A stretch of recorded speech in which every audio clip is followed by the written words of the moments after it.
Le DAF Fresh Morning, c'est 104.5 tonnes de bonne humeur. Tous les matins sur Urban FM. La meilleure radio de la capitale. La meilleure radio de la capitale.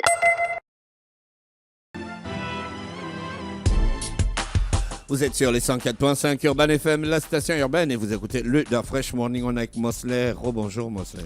Rebonjour DAF Fresh, rebonjour tout le monde. Comment tu vas ce matin? Vers la forme.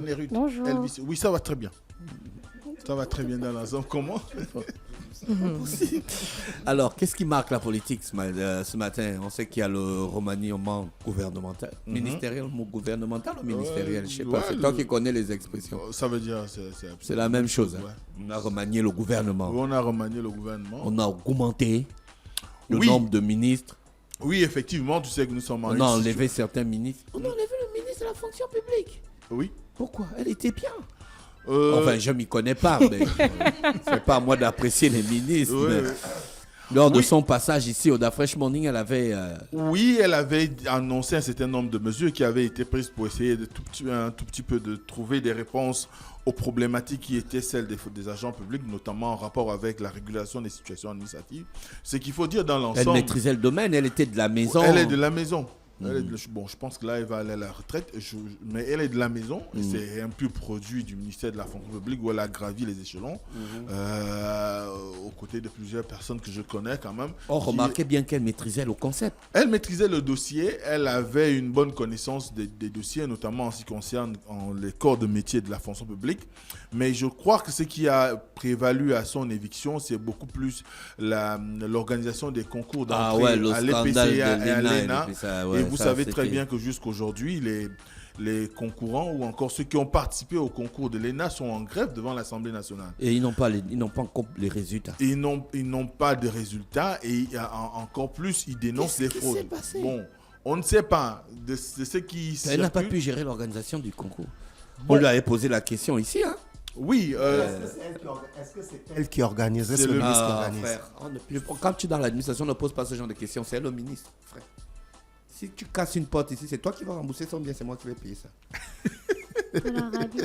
Alors, C'est la radio. Donc, évidemment, c'est le ministère de la fonction publique qui est la tutelle de l'ENA et la tutelle de l'EPCA qui a en charge les décisions en ce qui concerne l'organisation de ces concours-là. À partir de cet instant, il y a une responsabilité qui se dégage.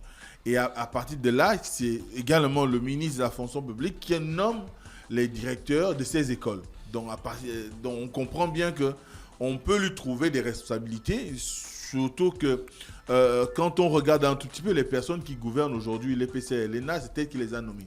Donc, de prime abord, on sous-entend qu'elle a jugé leur capacité à pouvoir faire face aux dossiers qui sont les leurs. Mais n'empêche que ce qu'on a pu constater, l'engouement qui a été celui dès l'annonce de l'organisation de ces concours, a fait qu'on a commencé à signaler les couacs dès même les dépôts de candidatures. Donc, on se rappellera qu'il y a eu presque des émeutes où on a eu des gens qui se sont fait marcher dessus, où il y a eu des bousculades parce qu'il y avait tellement de candidatures qu'à un moment donné, les PCA et même l'ENA par la suite, les organisateurs ou les équipes chargées de recueillir les dossiers étaient débordés. Lorsqu'il s'est agi également du moment où ils devaient concourir, il y a eu des couacs aussi qui ont été enregistrés. Le site, par exemple, je crois que c'est le site de l'Université Léomba qui avait été retenu pour le concours de l'EPCA et voire même de l'ENA. À partir de cet instant, ça sous-entend que si on sollicitait un aussi grand site, c'est qu'il y avait énormément de candidatures. Et maintenant, les résultats qui ont été rendus semble ne pas satisfaire une grande majorité des personnes qui ont concouru, même si on peut remarquer que c'est un petit groupe qui manifeste devant l'Assemblée nationale, mais n'empêche que ce petit groupuscule. Voilà, c'est ce groupuscule qui, aujourd'hui, quand même, avait réclamé à ce qui est la vérité sur les résultats de ces examens qui tardent encore à pouvoir trouver un certain calme et une meilleure façon de pouvoir les gérer au mieux. Donc, il y a eu ce départ-là. Il y a eu également le départ du ministre de la Culture, la Jeunesse et des Sports, qui finalement a cédé sa place à deux ministres parce qu'on a dû scinder le ministère de la Culture et celui de la Jeunesse et des Sports, simplement peut-être qu'on a constaté que M. Ogang, qui était là, au-delà des scandales qu'on a pu enregistrer, aussi bien dans le jet, on se rappelle encore après un match des Panthères à Franceville, mais également lorsqu'il s'est agi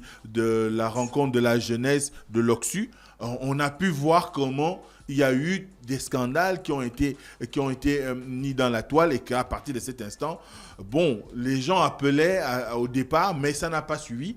Peut-être que là, le président de la transition a compris à l'examen de ce qui s'est passé, s'est rendu compte que donner une telle responsabilité de gérer 2 départements aussi importants que les sports et la culture à un seul individu, ça ne devait pas Mais aller. les artistes ne l'aimaient pas. Je ne sais pas si les artistes ne l'aimaient pas. Mais Njibling a sorti une punchline. Njibling ne représente pas les artistes. Mais c'est un artiste. Je pense Oui, aussi mais qu'il il y a ne aussi représente eu pas le les scandale artistes. de Magali. Non, il n'y a pas Magali, on l'a vu. Oui, on l'a viré, mais après, Mais après, il a derrière, raison qu'il y a eu une sortie de... Elle a fait une sortie, je pense qu'elle disait pardon. qu'elle n'avait pas été payée, quelque chose comme ça. C'est pas à cause de ça qu'on enlève un ministre. Non, c'est pas à cause de ça. Non, mais... on n'a pas dit c'est à cause de ça, mais on parle de ce qui s'est passé durant la période Tu as où il des était... informations. on parle de conditionnel. D'accord. Mais ce qu'il faut dire, c'est que les artistes avaient des a priori, du Non, moins... il y a eu une organisation où c'est parti en sucette. Oui, il n'y a pas qu'une seule, plusieurs organisations, notamment parce qu'il s'est entouré de beaucoup de conseillers et collaborateurs que beaucoup parmi les artistes jugent être des personnes véreuses et qu'à partir de cet instant, ces personnes-là ont peut-être entraîné aussi ont eu une responsabilité dans le départ. Ces conseillers vont rester au ministère de la Culture. Parce que ça, ça ils va partent être une avec suite, lui. hein. Non, ça dépend de celui qui va arriver. Il peut juger que ces personnes-là sont capables de pouvoir l'aider à réellement réformer le ministère de la Culture qui en a besoin, parce que le ministère de la Culture aujourd'hui est l'un des parents pauvres du gouvernement. On sait quel est le potentiel culturel du Gabon. On peut rappeler Magali Oura. Et à partir de là, Par exemple, on pourrait la rappeler si on juge qu'elle a des compétences qui peuvent satisfaire la ou personne. on peut appeler qui a le été patrimoine nommée là. national Je comme sais pas, conseil. mais Non. c'est pas ça le. Moi, je suis animateur. C'est pas nous qui Faut proposons, m'enlever, qui peut être m'enlever dans les proposé. choses. Mais ce qui est sûr, c'est qu'aujourd'hui, on a besoin qu'il y ait un souffle nouveau au ministère de la Culture, qu'il y ait un travail qui soit mené de telle sorte qu'on valorise réellement les artistes, qu'on ne se rende pas compte qu'aujourd'hui, les professionnels de la culture qui sont jour et nuit dans le besoin, se retrouvent à être pratiquement des mendiants, alors qu'on a un ministère de tutelle qui devrait créer un statut pour eux ou bien conforter le statut qui avait Il y a un auditeur qui dit qu'il organisait mal les événements culturels avec la complicité de ses conseillers les plus aimés. Quoi, il avait les conseillers. Oui, mais tu sais que c'est pas... Bon, ça, c'est l'auditeur qui dit. Oui, c'est pas un secret. L'auditeur, c'est pas nous. hein, Ce c'est n'est toi pas qui non parle. plus un secret de polichinelle. Enfin, c'est un secret de polichinelle. On sait que quand on parle de conseillers les plus aimés, on parle évidemment de Boom Pings et peut-être des personnes comme Delia Bellouni. Mais de façon générale, ce qu'il faut dire, c'est Ogan lui-même ne parvenait pas réellement à convaincre. Apprendre à exploser le ministère. Oui, on a explosé le ministère. Il n'y avait pas de choix. On le réclamait d'ailleurs depuis qu'il fallait exploser le ministère. Il fallait faire en sorte qu'il y ait un ministère qui s'occupe, quelqu'un qui s'occupe, des sports et qu'un autre s'occupe de la culture. Je pense que Et c'est qu'on bien fait soit- quand même. Qu'on soit dans une logique. Toi, tu t'y connais en politique ce matin. Non, vraiment. non, je pense quand même que Tu cette penses. séparation, C'est la elle est bonne. politique. Toi, tu penses la politique. Non, moi je parle sur le plan technique en fait. Je pense que la culture et le Technique, sport, oui. Samuel. 240. Depuis quand tu connais la politique? Samuel. Donc, vraiment, on est au Gabon. 241. Parle déjà de la politique. Et tu sais que dernièrement, on avait signalé qu'il y avait beaucoup d'argent qui circulait dans les fédérations sportives. La culture également est très financée au niveau international. On a des partenaires bilatéraux qui sont là pour accompagner le développement de la culture au Gabon. On a l'UNESCO et ainsi de suite. Donc, il y a plusieurs manières de pouvoir faire en sorte qu'on rende... Enfin, il y a plusieurs situations qui ont favorisé cet éclatement-là et ce départ-là. Ensuite, vous avez le ministère de l'Énergie qui a aussi... on a eu un remplacement. Jeannot Kalima est parti à la fonction publique et a été remplacé par celui qui réclamait un relais depuis quelques années, donc le docteur Davin Akoré, qui est aujourd'hui également porte-parole du gouvernement. Il a le speech, hein, le gars. Oui, on espère simplement qu'on ne s'arrêtera pas au speech, qu'on va maintenant aller droit au but vers les sujets qui concernent les Gabonais aujourd'hui. Donc, C'est les slogans de Marseille. De Marseille. C'est ça que je voulais dire.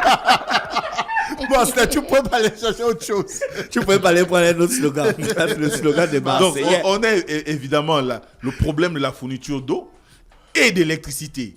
Il faut bien qu'on sorte de cette situation où les populations... Mais il a vraiment pris le relais. Hein.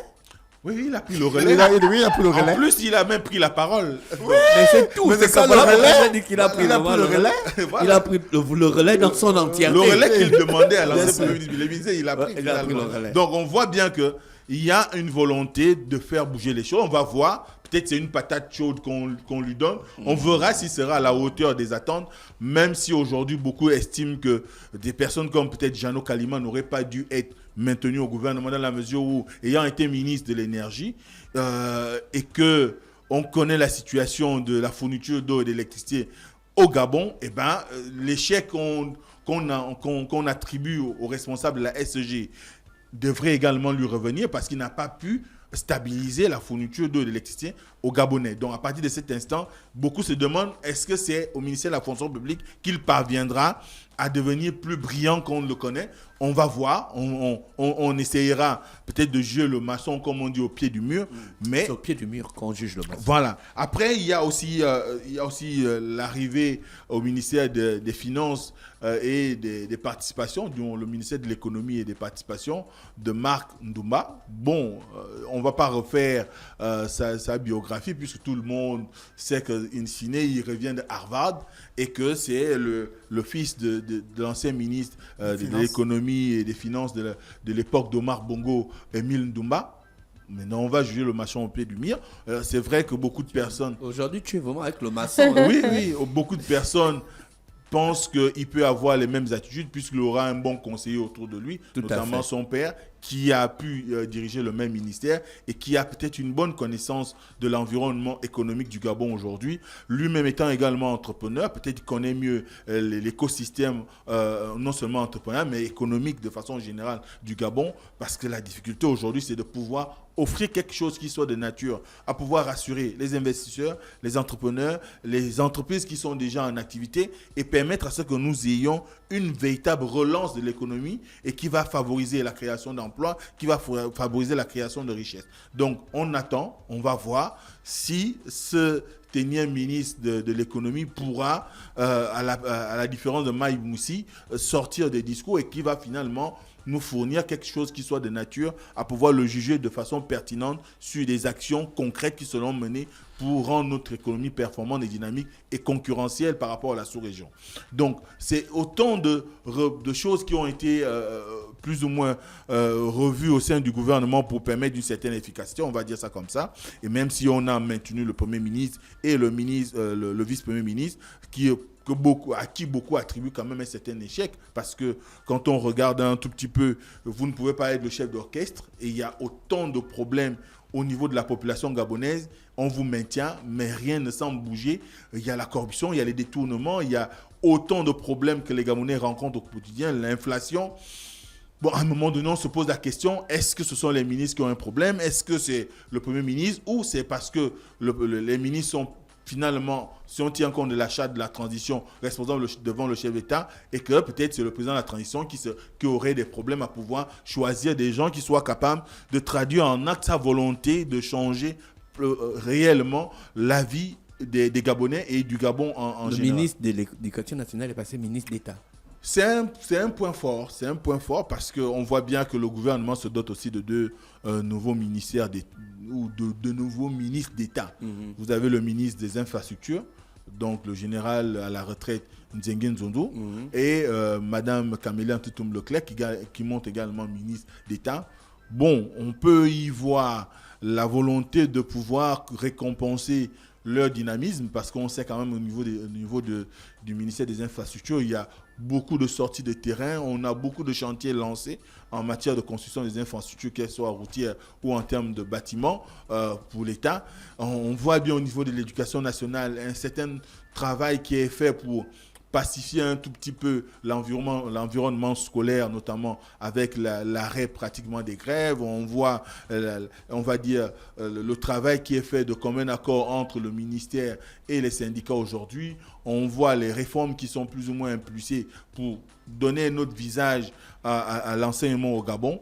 Certainement qu'en l'élevant au niveau de ministre d'État, ça va donner plus de poids, même si on sait aussi que c'est peut-être une manière de confirmer la volonté du président de la transition par rapport à un certain nombre de revendications qui sortaient déjà, par exemple, au niveau de l'ENS, où il y a eu, on a commencé à avoir un bras de fer entre les enseignants de l'ENS qui ont d'ailleurs fait une grève dernièrement avec le ministre de l'Éducation nationale et qui réclame aujourd'hui que l'école normale supérieure sorte de la co-tutelle entre le ministère de l'Enseignement supérieur et de l'Éducation nationale. On va voir si le fait que Mme Camélia Ntoutoume devienne ministre d'État aujourd'hui va lui donner plus d'assurance et plus de capacité à pouvoir emmener cette institution qui est aussi l'école normale supérieure, qui a pour vocation de former les enseignants à tous les niveaux, sera capable de pouvoir offrir un visage qui va dans le sens de la réforme, de la modernisation et qu'on soit véritablement inscrit dans la logique de booster un peu plus l'éducation dans notre pays. D'accord, merci Mosley avec nous ce matin sur les 104.5 Urban FM, la station urbaine, dans le Da Fresh Morning. Le Da Fresh Morning, c'est 104.5 tonnes de bonne humeur. Tous les matins sur Urban FM. La meilleure radio de la capitale. La meilleure radio de la capitale.